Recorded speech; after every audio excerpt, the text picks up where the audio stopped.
Dude, seriously, that's a bop. It's a bop. Yeah.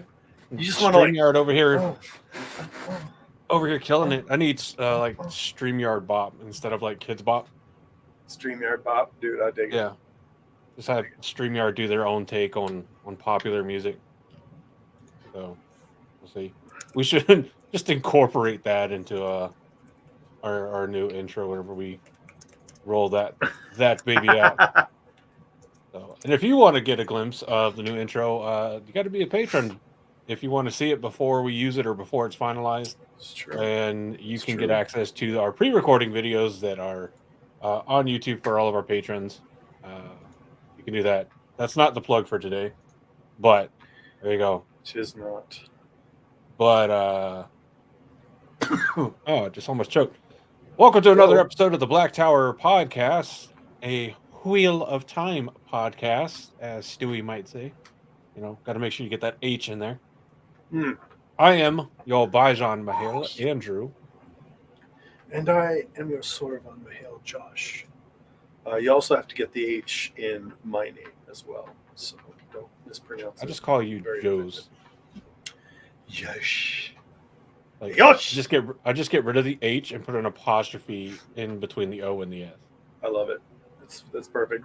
Welcome to another episode of Black Tower Podcast. Welcome to another episode for a weekly dose of taint. Are you excited tonight, Andrew? I'm excited. I'm very excited. As I look down because I'm like, what is going on here? I always forget that I get emails from Patreon about this time every Tuesday when we go recording. And I'm like, oh, why do I have an email at 8:00 at night? So it's almost like that's why. Yeah, it's almost like we send this out to our patrons so they can watch us do it live. I keep trying to pay attention because like I'm waiting on a scheduled appointment with the Veterans Evaluation Services because I still have a thing that they need to evaluate, and I think they forgot about me, which is fine. But you know, they do it. You know who doesn't forget about us? The fantastic folks over at W Energy. Oh my God, I love those guys. Jitterless energy. It is artificial free. It is, I think it's even gluten free. It's all kind of free, except for free to get. However, you can get about 10% of it off by using code BTP when you check out over at w.gg. I was really tired when I got home from work today, and about 7 o'clock, I started, kind of dozing off almost in the chair.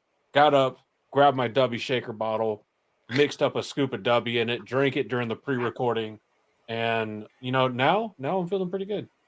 And you too can have success stories like this. Yeah.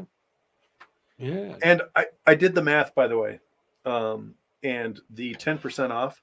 Basically, when you order a little tub and you go through it and you drink it, one scoop of that magical elixir is on us.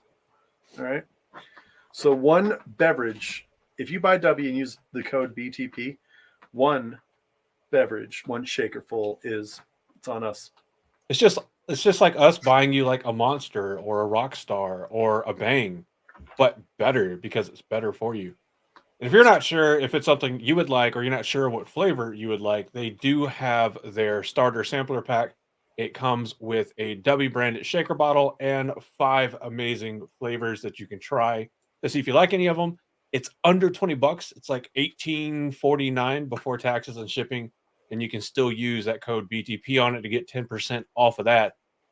That's like $2 off. That'll bring it after shipping and taxes back down to about that $20 mark.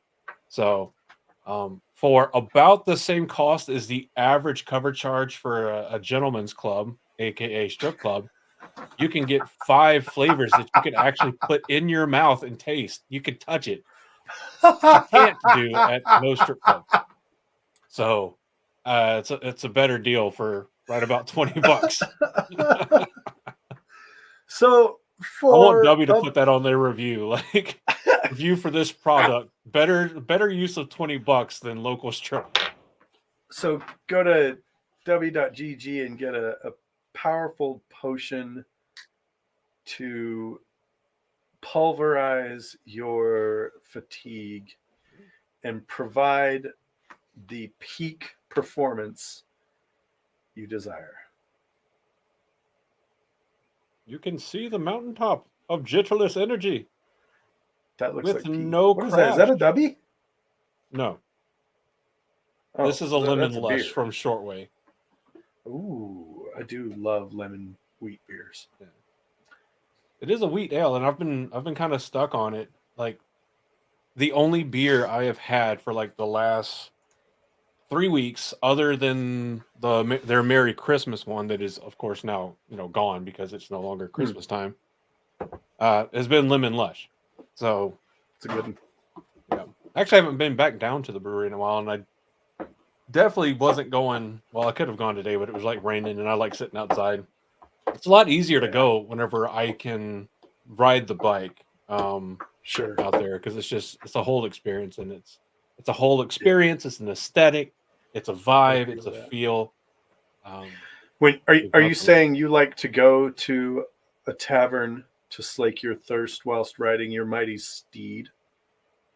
Yes. The only thing better than riding the mighty steed to a tavern would be riding one to an inn where you can drink to your heart's desire and feel safe in the fact that you can fall asleep right there in a room that you rent from a good Maybe queen's there's a man. gleeman playing a harp. Or if your tavern was adapted by Amazon, there'd be a gleeman who strums a guitar once. Hey, what is a guitar but a harp missing many strings? I mean, you're not wrong there. Yeah. You pluck strings on both of them, it's kind of the same thing. Just I triggered love some that musician out there. I love that in chat. Wolf Brother is trying to come up with the perfect slogan for the Queen's blessing, and I love it. Keep it up. Keep it up. Let us know when the perfect one is. But yes, we're talking about the Queen's blessing. Specifically, we're talking about Master Basil Gill tonight. It's a background breakdown. The owner, the proprietor, the first innkeeper we meet. But before we get too much into the story of Basil Gill, we're going to give you another voice. Huh? It's not the first innkeeper we meet. I mean, the first real good one. Okay. The last one was a bit of so you side with the Way of the Leaf on the Master Alvear controversy. Oh, okay. I don't count that because he's also the mayor. I always think of him as a mayor, not the innkeeper. Oh, is he innkeeping as a hobby on the side? Is that like his side hustle? Yeah. It's like you know how like you have people that make hot sauce or like taste whiskey as like a side hobby and it's not their actual job, and they kind of wish it was, but it's not. Yeah, kind of the same thing. Same thing. Yeah. I love because what happens whenever Tam walks into the Wine Spring Inn, because this is book 1, so don't worry about the spoilers for that one. If you haven't read book 1, then I don't fucking know what to tell you. Maybe they're TV show watchers, which is fine. Well, because Basil Gill does have like 2 seconds of screen time, and we know it's him because Maureen says, "Oh, excuse me, hiccup," because Maureen says, "Oh, Master Gill," and we're all like, "Oh, yeah." Well, anyway, because in the books, whenever Tam gets to the Wine Spring Inn and they go in, Master Alvear doesn't sit there and go like, "Oh, what can I get you? What can I serve you?" He's like, "There's trouble brewing in the town. Nobody can agree on this. We must talk and do business as like the village council or circle or whatever it's called." Yeah, that's an interesting point. And that's actually sort of a bold departure in the TV show. And I know he's like on the TV show. It's great. An owner, like, most in the like TV show, owners are there, but they don't actually give out the drinks or anything like that. They have the workers that do it. Yeah. To do all of it. Whereas like Master Gill here, like he actually like serves and works. He's an owner operator. Yeah.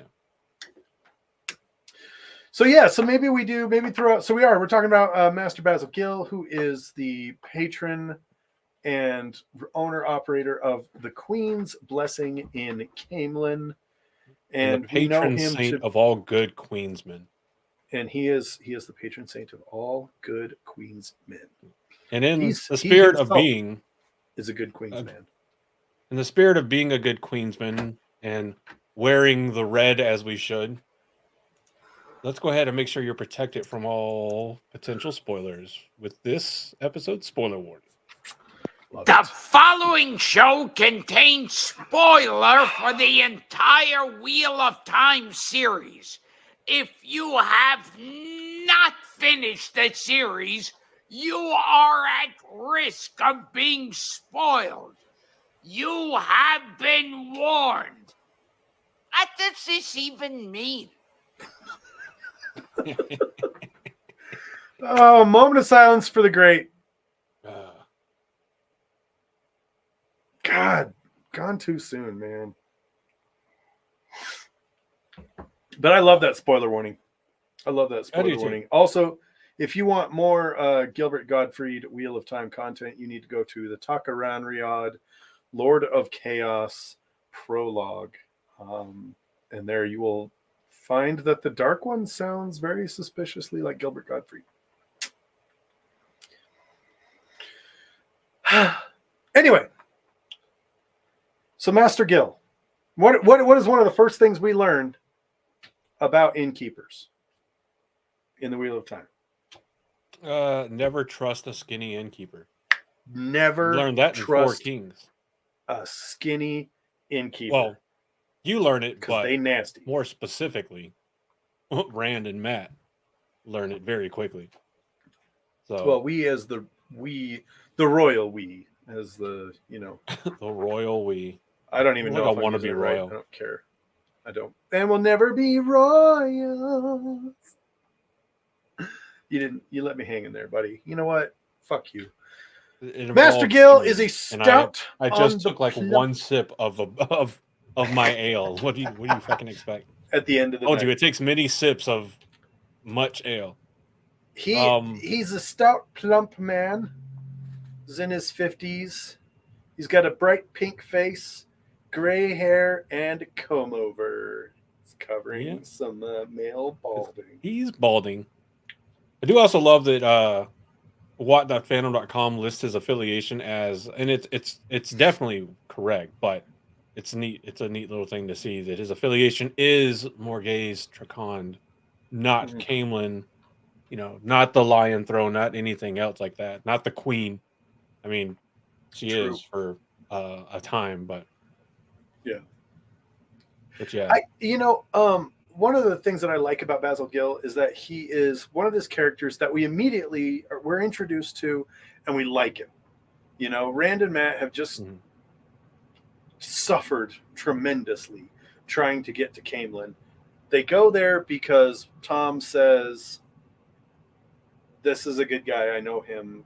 When you make it to Camelin, go see him at the Queen's Blessing." And they're unsure. They're mistrusting. They're stressed out. Matt is in the throes of the dagger, the taint of Shaidar Logoth. And they get to Camelin, and they're like, we don't have any other choice. We have to go to this guy. And we just have to hope that he's a decent guy like Tom said he would be.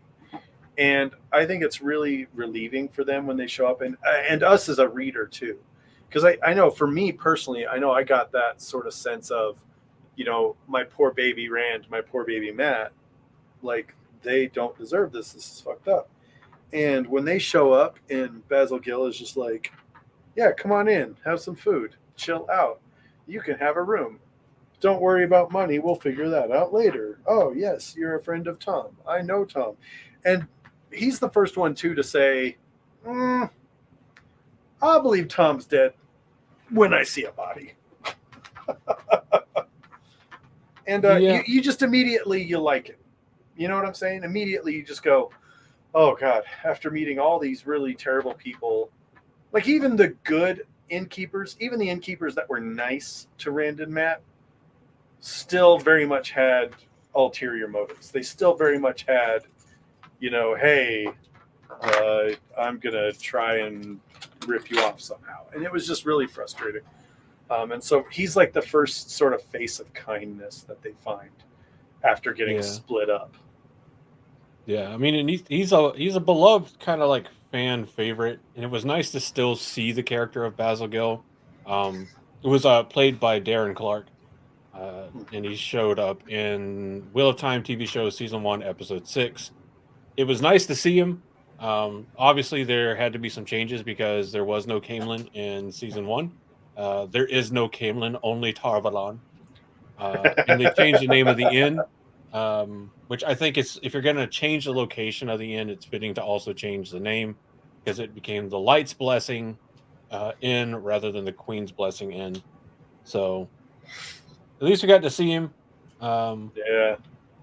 I'm not a big fan of like how dismissive Moraine was. I also understand because she was worried about more than offending an innkeeper, but yeah, well, and if you read the books and you really like,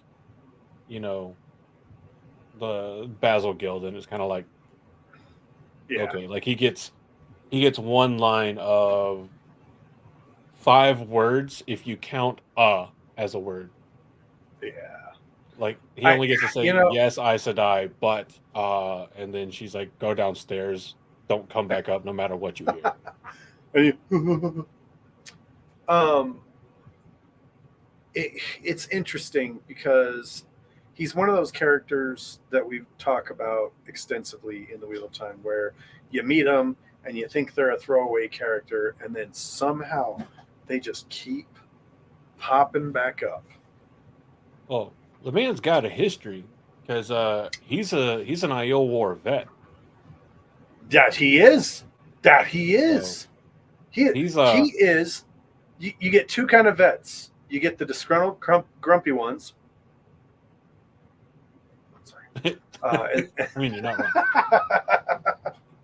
And then you get the ones that are usually pretty like happy and have they've learned to deal with the darkness through humor. And I'm here to tell you right now, if anybody says that's not healthy, those are the kind of people you do not need in your life. I mean, how many people did you meet to laugh in the service that said something to the effect of they would love to own like a bar or tavern or something like that? Right? Like so many people, and Basil Gill did it. Basil Gill did it. And if you're ever in I'm Guam, going to live the dream. Yep.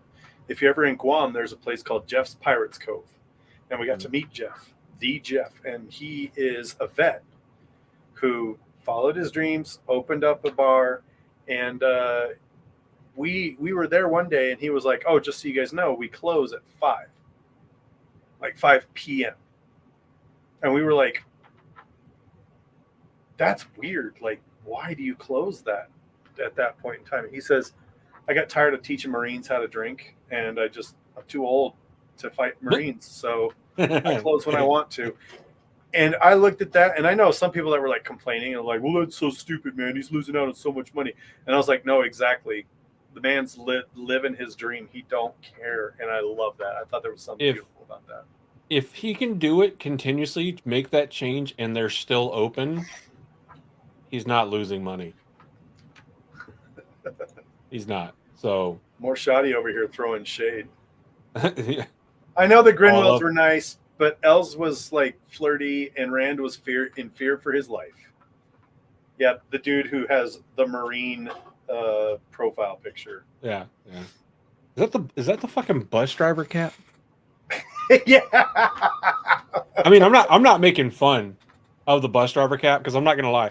So, real quick tangent because we don't do that ever. When I was in tech school, which is the Air Force's version of AIT, which is like your career field training, Memorial Day weekend, right before, like a week before that, my grandfather passed away, and so I was going back for the service, and the family wanted me to wear my Class A's, and I didn't want to wear the fucking coochie cutter hats. I don't know why I called them that, but it like looked like if you held them, you could use them to make a very big paper cut. Yep. resembling a and certain part a of big something else anatomy. too.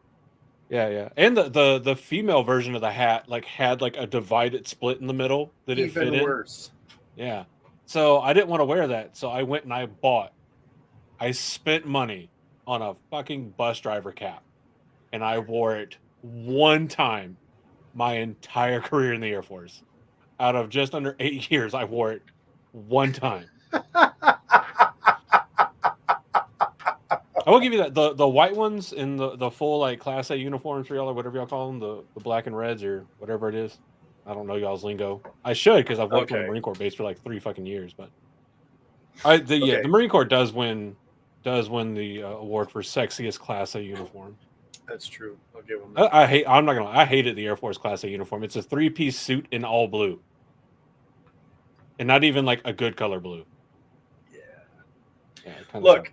The only Morshani, you're not cool wrong. thing was like security forces, we were authorized to wear clip-on ties for safety reasons. So that nobody could strangle us with our tie. That is funny. No, let's be real. It's so that you couldn't strangle yourself. with I your mean, tie. yeah. We're after 10 minutes, right? Yeah, we're good. Yeah. Anyway, That way they didn't comments look have at the flashed up camera at there. the gate and just see somebody swinging in the guard shack.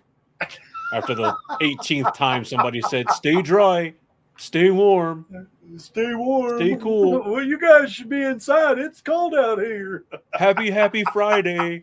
It's the weekend." Fuck you all. You want to see a group of people that really are disgruntled against base pop? Go and look at whatever like law enforcement section they have. I guarantee you, if you're in the Marine Corps PMO, the Navy MAs, the Army MPs, and the Air Force security forces, like fucking despise base pop, and they half despise back office. The fucking Bobs, man. Love it. So Anyway, that has throwing out nothing to shade do with here. Castle Gill. He's actually correct. There are a lot of people that showed them kindness. I guess I should like rephrase what I'm saying. It's the first respite they find. Because yes, there is kindness shown to them, but they haven't reached their destination, and they know that tomorrow brings new challenges, new mean people. And when they get to the Queen's Blessing, Basil Gill is just like, welcome here, take a room, stay as long as you need to. And it's their first like respite. It's the first real nicety after like a lot of struggle, right? Because they get off the spray and they're pretty happy because they've learned some skills with Tom. They've got Tom, who's a very capable person that's kind of with them, that's in their corner, and they're like, cool, everything's going to be all right. And then they get into Whitebridge, and a fucking Murdral, a Fade, a Half Man shows up, and for all they know, like the person that was just like their ticket to safety is now dead, and everything from then on is like difficult. Like they have to go village to village, hoping that they can play music and juggle, basically perform for food and a place to stay, which they do many times, but the place they get to stay isn't like actually a room. Like they get put in like a cupboard or the barn or something. Or if that doesn't work, they got to sleep under a fucking bush, which I don't know how many people have like gone out really into the woods and like seen bushes and shit. There's no room under a fucking bush. Depends on the bush. I have never seen a bush that has like a ton of space on it. Well, everything that I've seen that has like space under it like that, I would consider it more of like a small tree than a bush. So maybe that's the problem. Or maybe that's the difference here. So I could just be wrong, which, never happens. Never. Yeah. But so they fight through all that. And then you have the shit of getting to Four Kings where the fucking innkeeper's there. The dude follows you from like the last couple towns. Yeah. I was resisting making some of the jokes. So they have this whole big thing where like somebody tries to steal like everything from them. And on top of that, you've also like being chased by a dark friend, and you're like fucking hungry, haven't actually slept in a bed. Matt's getting progressively worse, and Rand's just like, I don't know what the fuck to do. And then you finally make it to Camelin, and there's no Basil Gill there, just being the first really genuinely selflessly kind person to them in set in like at least a couple weeks. Well, 'cause I think they spent like what a week or two on the road to Camelin. Ish. It wasn't Something absorbently like that. long. So Yeah, it wasn't. It wasn't the terribly not long. as well known podcast Road to Camelin, not to be confused with Road to Tarvalon. What if there was just like a bunch of like alternate podcasts that just started popping up and it was all like Road to Malkir, Mirror Road World podcasts. Road to Shalgul, like You know something else that I love about Basil Gill is he is deceptively intelligent, right? So you meet him and he seems to be like some of those happy, content veterans that you meet. You think, oh, they're just a nice guy. Whatever, that's cool. And then you learn later on that they like stormed the beaches of Normandy, have 8 Purple Hearts and 5 Congressional Medal of Honors, and you're like, holy shit. And I feel like we get that with Basil Gill. He is a veteran in the Isle War, right?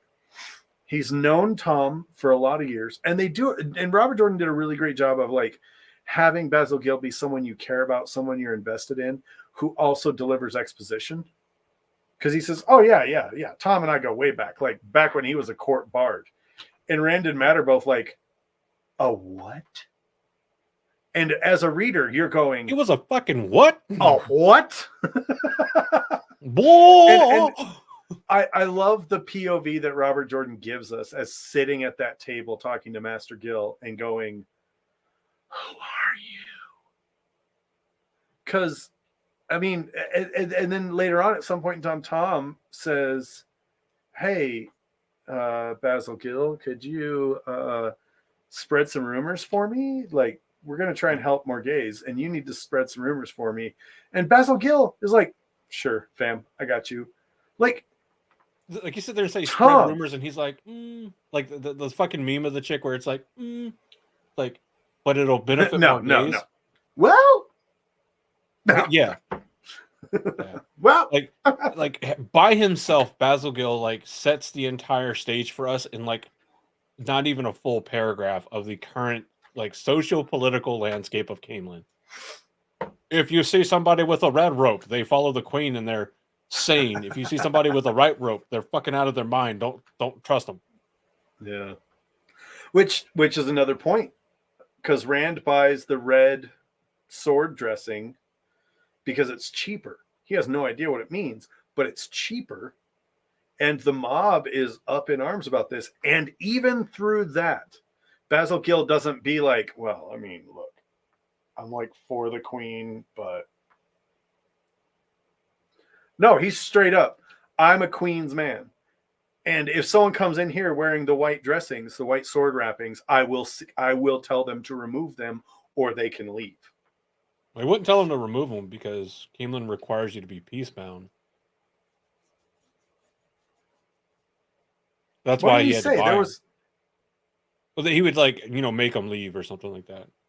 Whatever it was, but he wouldn't tolerate anyone even being in his tavern. That's the whole reason Rand got one, because like he walked in the city and like the guards were like, that's got to be like, you got to peace bind that shit. Like, no, and it was very clearly them being like all Diaz Damar and being like, yeah, peace bind your shit, bro. Yeah, I think it's just the law there because they're like trying to keep fighting from happening, I guess. I mean, I don't know. I hear what you're saying there. It was like there was constitutional carry with an asterisk in Camelin. Open carry with an asterisk. And so Basil Gill can't have assholes and their assault claymores walking around the streets. You cannot. Like, those are scary, man. Have you seen an assault claymore? Yeah. No, thank you. Looks just like a regular sword, but it's got fucking extra bullshit on it. It's tactical. It's got a couple like attachment points on it, so you can put an extra hilt guard on it. It's got a laser sight. You can attach a stealth sword breaker on the side. It's got an expanding hilt depending on if you want to use it one or two. It's got a handle that just when you just need to get that extra oomph in that swing. the extra leverage. Yeah. Adds 200% lethality. No, I Not like to be that confused with Rand's bolt action sword.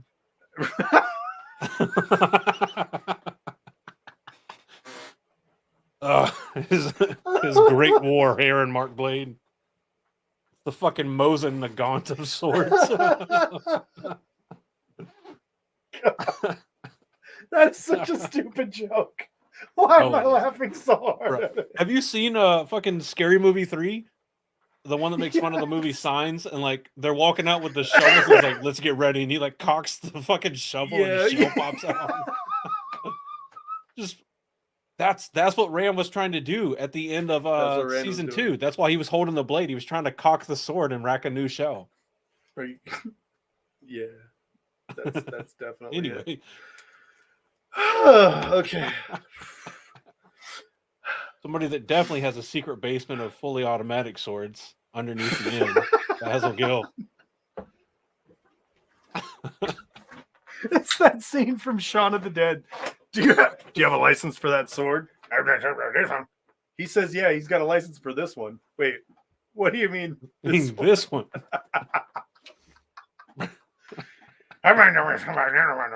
He says he's a good Queen's man. And he keeps things for the Queen's God. Oh God. Okay.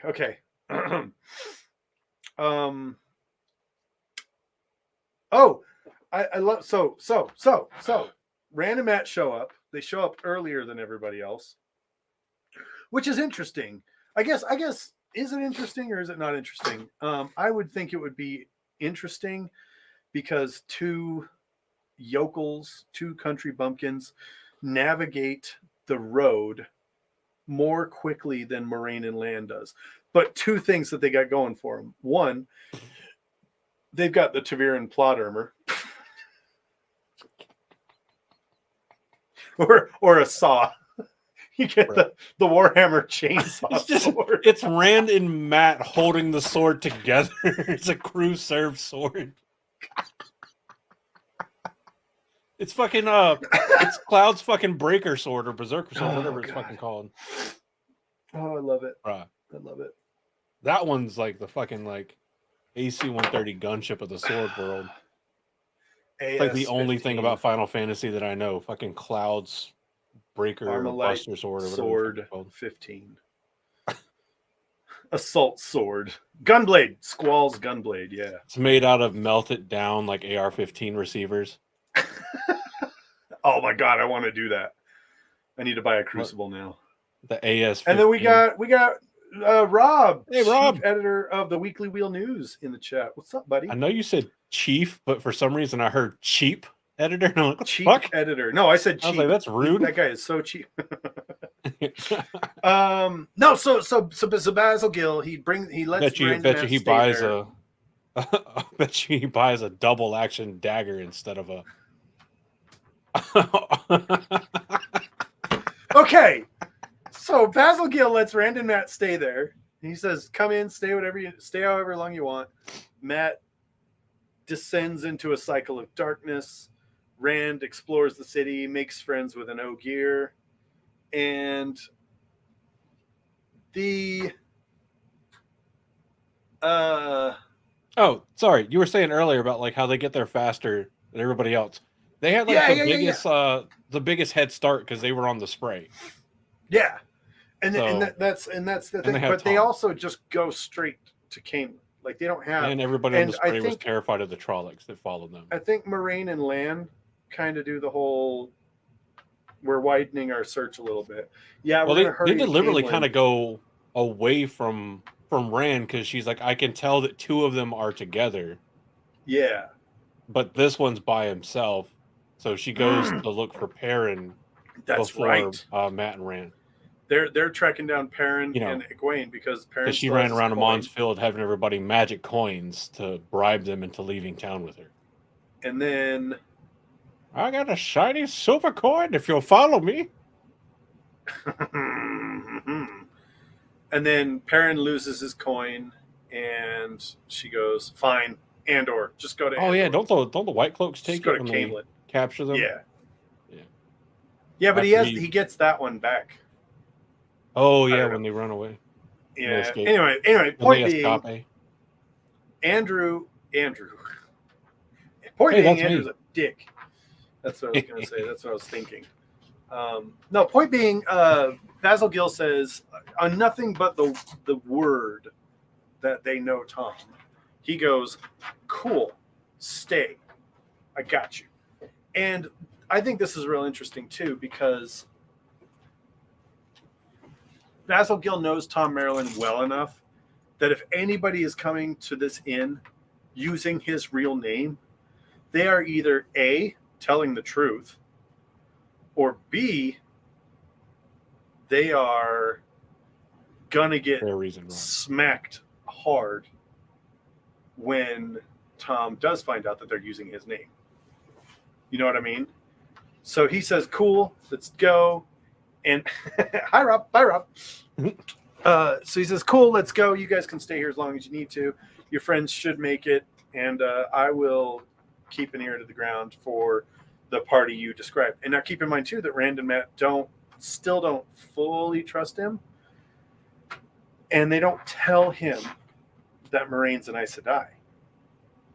They just say, "Oh, it's a lady and a dude with a sword and our friend Egwene and our friend Perrin, and yeah, they're coming. They're on their way." And when she does show up, it's like he's super flustered because he's like, "Why didn't you tell me she was Aes Sedai?" And they were like, "What? She's not Aes Sedai. What are you talking about?" And he's like, "Dude, I know a fucking Aes Sedai when I see one." And they're There's like, been one in "Okay." my family. I fucking know who Aes Sedai are. And that's exactly where I was going with that. He had someone from his family go to the White Tower and train as an Aes Sedai. So this man Who also had like is I think one of the most Americanized like names, or at least it strikes me as a definitely American name, like Janet Cobb. Like some Janet like most of Cobb. the Aes Sedai names I look at, I'm like, I'm not exactly sure how to pronounce that, but this one, Janet Cobb. You know, she had a wheat stalk in her mouth at some point in time.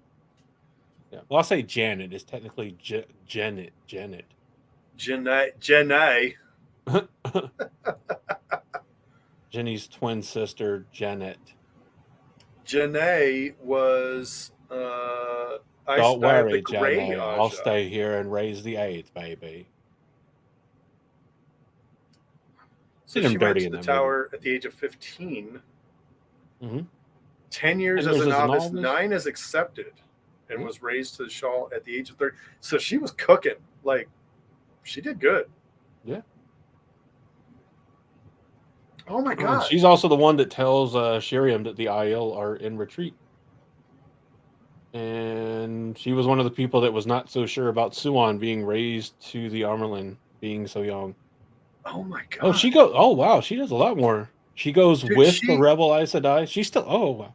I mean, and I'm she not goes back surprised to she's the still White alive. Tower. She goes back to the White Tower to help spread the rumors about Logain being manipulated by the Red Aja.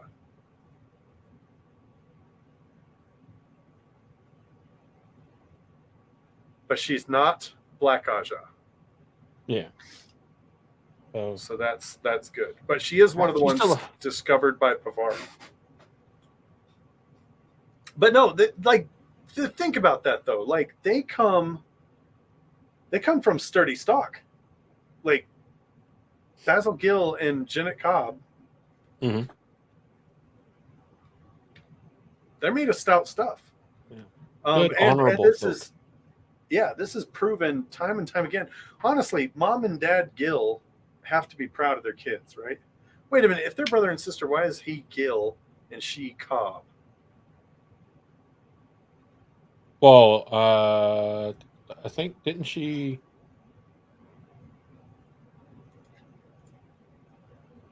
I don't know. Point being, It's her brother that's a direct ancestor of Basil. Hmm. I don't know. Yeah, I mean, well, they may not necessarily have the tradition of. Oh, I mean, most places definitely do, but she left home yeah, before Basil Gill was ever born.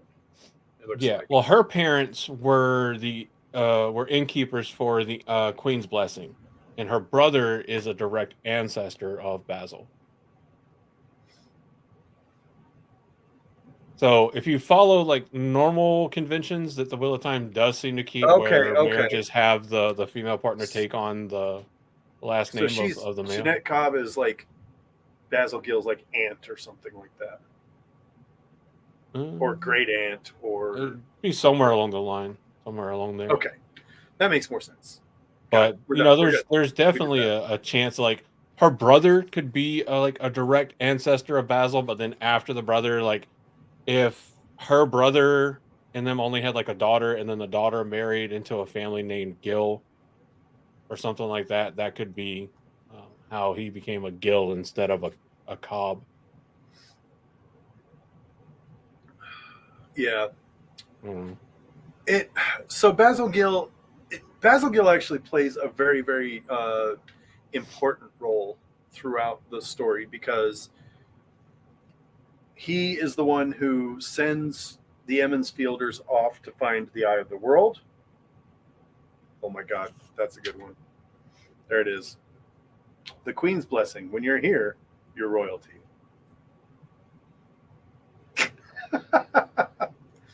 Love it. Isn't that actually a slogan for somewhere? Well, it's Olive Garden. When you're here, you're family.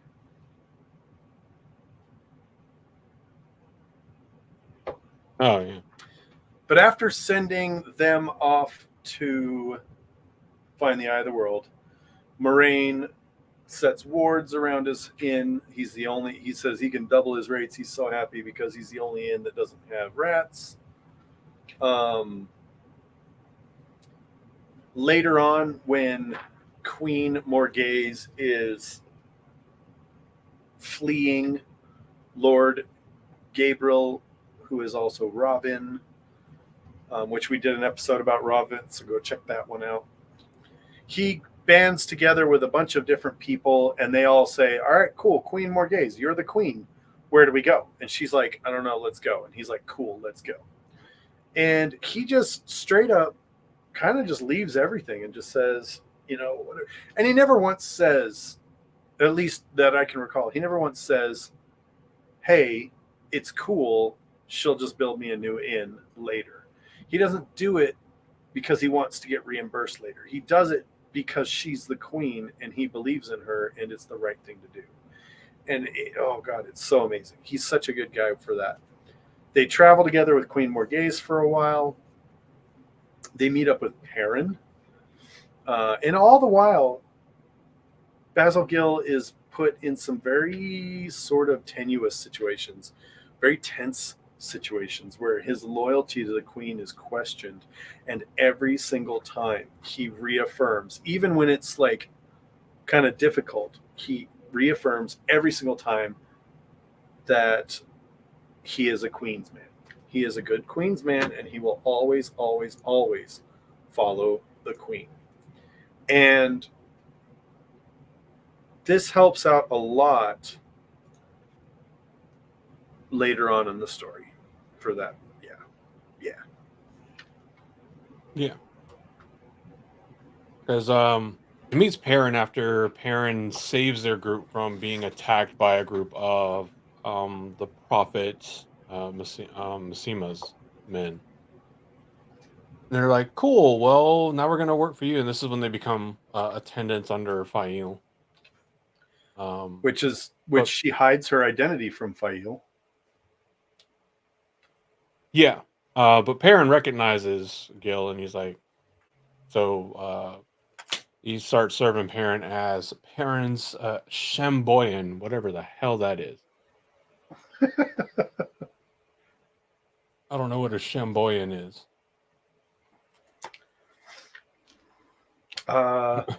Translate section to English. I don't know what it is either. Where's the? Hold on. Is Shambayan? What's the Shambayan? Here, search this wiki for Shambayan. List of old tongue words. It makes sense that it would be. Well, apparently it's something from the Borderlands where the keeps are run by two servants equal in rank that with different duties. You had the Shambayan and the Shatayan. So it's Why am I not surprised? it's a Borderlander tradition. Thanks, Fael, for that. You couldn't just be like, chief butler or head butler or anything like that. Does Fael, like, she gives like the energy of like a 14-year-old kid playing house, right? Well, Like, that's not she's just still at this point very much in her, like, you must accept all of my culture and I care not of yours, actually. yeah, but that's what I'm saying. At this like, point, I've done one thing to respect the culture you grew up with, and you need to do yet another 100 things to respect mine. Yeah. So, So Basil Gill's one of those that they keep saying stuff like, "Oh, he's old, he's fat. How's he keeping up?" I don't know. He just is, because he's made of tougher stuff. He really is. Yeah. So before the Shido attack Malden, Perrin sends him and their group north to try to avoid being in the conflict. But while they're going up there, they get intercepted by the White Cloaks, who capture them and hold them captive. And then after Perrin's trial, Basil Gill and his group are returned to Perrin's army. And then he finally leaves Perrin's camp to continue serving Morghese when her identity is revealed to everyone.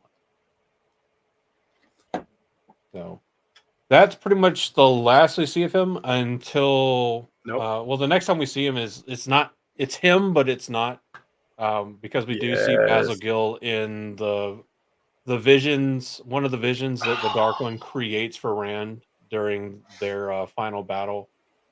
So this is a world where the Shadow is actually, he creates a vision of a world where the Shadow's won, but everyone is made to believe that the Light won, and the Dark One is removed. Everyone's consciousness, or not consciousness, but their conscience, so that they have no empathy for others, killing, robbing, and lying for their own gain with no remorse. This is very, like, if you ever read Thomas Hobbes' Leviathan, it talks about like the nature of man. It's very much like that, like just survival of the fittest. There's nothing wrong with using your strength for your own gain. Like if they can't resist you or if they can't defeat you, then it's their own fault for being weak. Yeah. So Rand in the vision runs to the Queen's blessing seeking refuge, and he runs into Basil, and Basil's like, well, if you can't protect your own life from others, then you clearly have no use for your own life. So there's nothing wrong with us killing you and taking all of your shit. And in the vision, Rand uses like the one power to tie up Basil and the three guards that were about to rob him, and then the vision ends. Yeah, this is such a powerful moment, I think, because it's a beautiful storytelling mechanism. First off, we've met Basil Gill. We've seen him do mighty deeds. We've seen him do so many things that show the depth and fortitude of his integrity, and how he would never, go out of his way to hurt anyone. And he would, in fact, as he's done time and time again, sacrifice everything to defend someone who needed help. He's literally the give you the shirt off of his back kind of guy, right? Mm. And one of the things that horrifies Rand is he's walking around Camelin in this shadow bizarro realm that the Dark One has created, and he's going, oh my God, Basil Gill, he's so amazing. I need some comfort. And there's nothing that man can't cheer up because of how happy he is and what a good disposition he has. And Rand, of course, also knows about him defending Queen Morghese. He doesn't know the particulars, but he knows what happened. And he knows how good Basil Gill was. And to have all that, and to run into the Queen's blessing, and for Basil Gill to say, ain't nothing wrong with that. If you can't defend yourself, then you don't deserve your life. Like, if you can't defend your goods, you don't deserve them. And it's such a sharp contrast from this like loving sort of, no, I won't say father figure, because I don't think he ever really took on a father figure, but I will say he had a very fatherly figure, like a very nurturing, very kind, very charitable That's just like the personality. classy way. Saying like father figure instead of like dad bod, it's like saying uncouth Joseph instead of saying sloppy Joe. Like, it's just the fancier way. It's the pinky up way of saying dad bod. He had an emotional dad bod. I mean, and a real dad bod. Bro, I've got such a dad bod, even my corneas are shaped like dad bod. That's a legit thing. I'm waiting for my vision card to come in so I can actually go see a doctor, because I need glasses or some shit. It's getting bad. Favorite uncle. You know what? But the good uncle. You got the creepy uncle, and then you got the good uncle. The good uncle always has like actual candy and actual presents and surprises and like adventures for you. The creepy uncle always has like that weird ass candy that doesn't ever taste good, but you're gonna be getting in trouble if you don't act like you want it. But then he won't give it to you. He'll be like, I mean, it's better than that uncle who has the candy. Better than that uncle that has the candy that tastes like roofies. So. Yeah, or the one that asked you to smell his rag. Or hey, let's keep this a secret. This is just between you. Oh, there you go. That's the uncle that offers you shots. But yeah, I don't know. Yeah, I don't know if that vision was the one with guns or not. To be fair, like I honestly, I just can't remember guns being in one of the visions. I don't doubt that they were. I just don't remember it. No, the one that I think that's the one where the taint on Sidene was expanded to all of the one power, and only people aligned with the Dark One was free from the taint. I think that was the vision that he's referring to. For those of you following along, again, these are the visions that Rand weaves new realities in competition or in combat with the Dark One to try and write a reality in which evil doesn't exist, and learns a very valuable lesson. Managers meeting. Yeah. All they did was sit there and being like, well, what if we did it this way? Well, what if we did it this way? Well, what if we did it this way? That's all they did. Ultimately, they did this for so long, ultimately to decide, actually, the way the world is now is pretty much how it needs to stay to work best. We're already there. This meeting could have been a fucking email.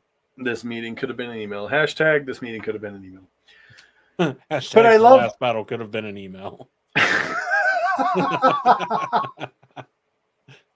I'm putting that on our Twitter. Tarman Gaiden could have been an email. I just love that you have such an extreme departure from Basil Gill's character in this vision, and that's one of the most, like, you think about it, the Dark One could have showed him anyone, anywhere, in any time. Rand could have gone and seen anywhere of anyone in the whole world, and he saw Elaine, he saw Nynaeve, and he saw Basil Gill. Like, yeah. The man made an impression. The man was he was a man of integrity, a man of upstanding moral character, who don't take no shit from no one, and who's afraid of no one because he knows he stands in the light. And I think there's something very impressive about that, when even the Dark One is happy to use that person as an avatar of contrast in your battle of wits. I think that speaks volumes for the character of Basil Gill. I like this. Basil Gill might be my new favorite low-key character. Loyal friend, provides alcohol, food, room, and board. fat/dad bod, but can shake a tail when he needs to. Yeah, Probably the only boy. character I can aspire to. Bro, I'm with you there. I'm I'm with you there. gonna need to see your Basil Gill cosplay at WatCon. I'm not shaving my head. Wolf Brother, not you, Wolf Oh, Brother. okay. Oh, I'm sure. I want you to wear. Didn't fucking wasn't Karide or Karade like a tubby dude with like a top knot or something like that? The dark friend from the trader caravan that had Landfear in disguise in it. Kader? Yeah, that one. Yeah. Hadnan Kader. Yeah. I might have to do that. Nope. And that was a Sean Chan general. Oh yeah. No. Furik Karid. Oh wait, no. Hadnan Kader was a dark friend from Saldea who was part of a party of peddlers. Part of a party of peddlers. Part of a party of peddlers. Part of a party of peddlers. Party of peddlers. Peddlers. Who went into the Isle Waste. Yes. Yeah. Farouk Karade. Wait, no, that was no. Farouk Karadi is Yeah, the that Sean was the Chan cool. general. Why does his name stick out in my fucking brain? Because you got Kader. Probably because his first name is Farouk, and it makes me think of the word fuck. Yeah. Well, not only that, but you've got Hadnan Kader and Furik Karid. Oh. Or okay, Karidi. Pretty close. But it's like the same fucking word with like 2 letters. Oh, wait, no, I couldn't do it. It says his physical description: weight, very heavy, all muscle. Oh. Well. You could do it. I aspire to. You're all. I could just like wear a fucking like innkeeper's bib or apron or whatever it is. You actually could. That'd be awesome. Can you do that? I mean, yeah, I can definitely make it happen. We need to get you it's like the super easy cosplay. New merch design. Black Tower Tavern. I like it. It should have like a unique name to it. Well, we have the Madman's Piece. Oh yeah, the Napoleon ice cream of madness. Yes. Yeah. It's 3 flavors in 1 container. It's madness.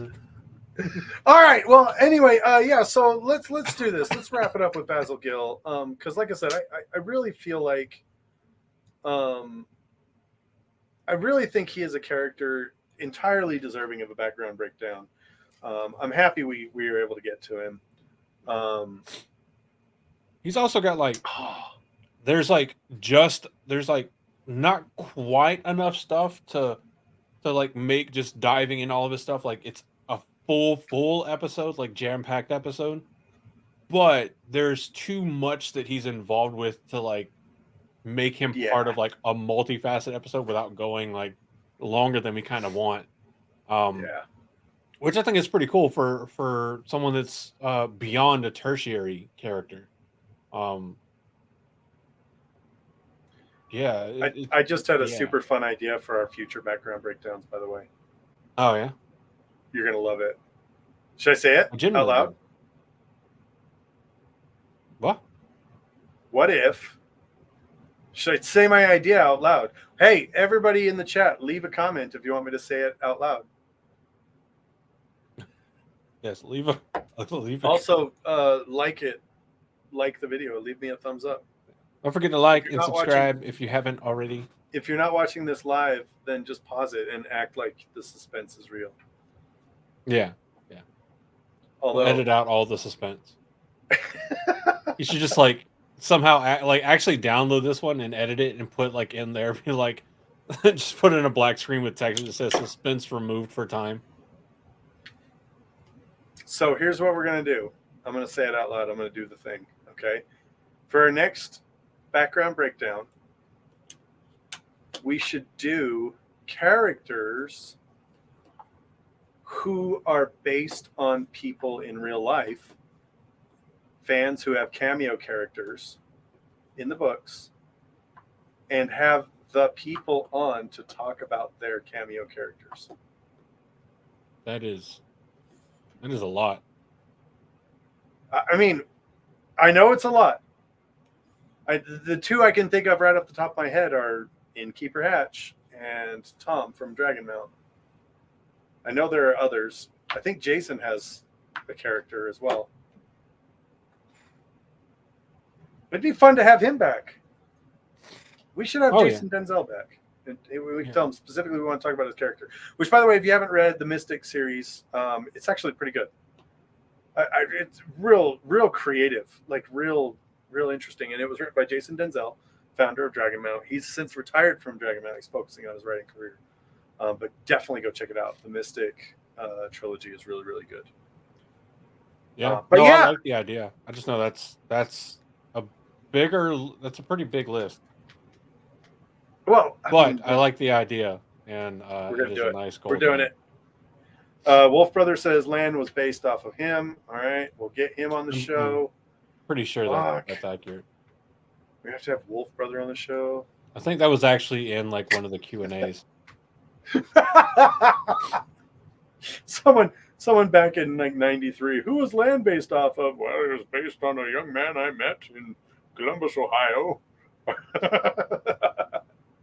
Went by the pen name of Wolf Brother 7. Anyway, what are your last thoughts on Master Gill? It's a character I like. It's hands down my favorite innkeeper from the books. I just think it's like he's a really good, like honestly, just like good-hearted character.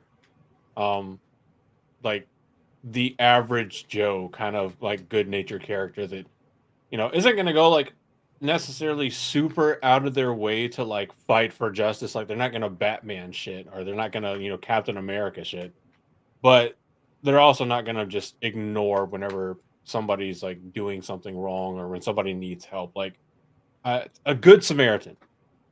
Yeah. In a world where the concept of good Samaritans is long forgotten, I guess technically, he still embraces the concept of being a good Samaritan, helping out the people unless they wear a white robe. Well, but even that like speaks volumes to his character, because he's like, I believe in what I believe in, and if you don't support what I believe in, then get bent. Like, go away. Just fair. I like Basil Gill. He's one of those characters that when you meet him, you just go, okay, cool. Basil Gill, he's an innkeeper, just another among the long line of innkeepers. It's just that we happened to stay at his inn, so that's why he's getting more page time. But then he shows back up, and he continues to impress.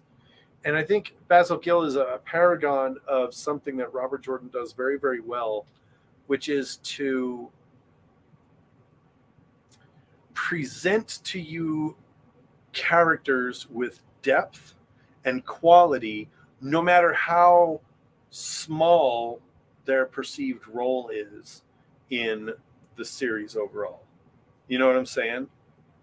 Like he's really good about that, and I love that for Basil Gill, and I love that he punctuates the moral fiber, the moral integrity, the moral character of Basil Gill by giving Rand that shock moment of showing Basil Gill as not a charitable and kind soul, but rather as someone who subscribes to the idea that might makes right.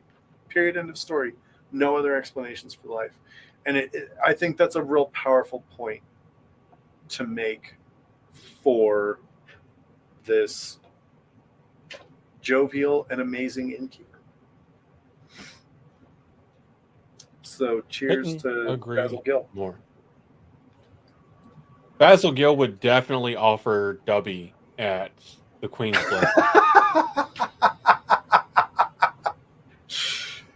Well, and he would also be responsible enough to only offer you one scoop, just to pick you up and get you going. Maybe he would give you a limited release flavor if you mention Palm, Maryland. We got no 2 scoops of Raisins Brands here. Okay, it's 1 scoop. 1 scoop. But thank Thanks you so all much. Go, you do it. for coming Go. out.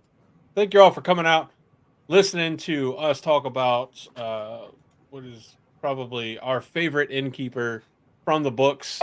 You know, not to make you upset with us or anything there, Matt, but you know, it's Basil Gill. Come on, Master Gill. Let us know what you think about Basil Gill in the comments below. Let us know if there's any other characters you'd like to see us do background breakdowns on.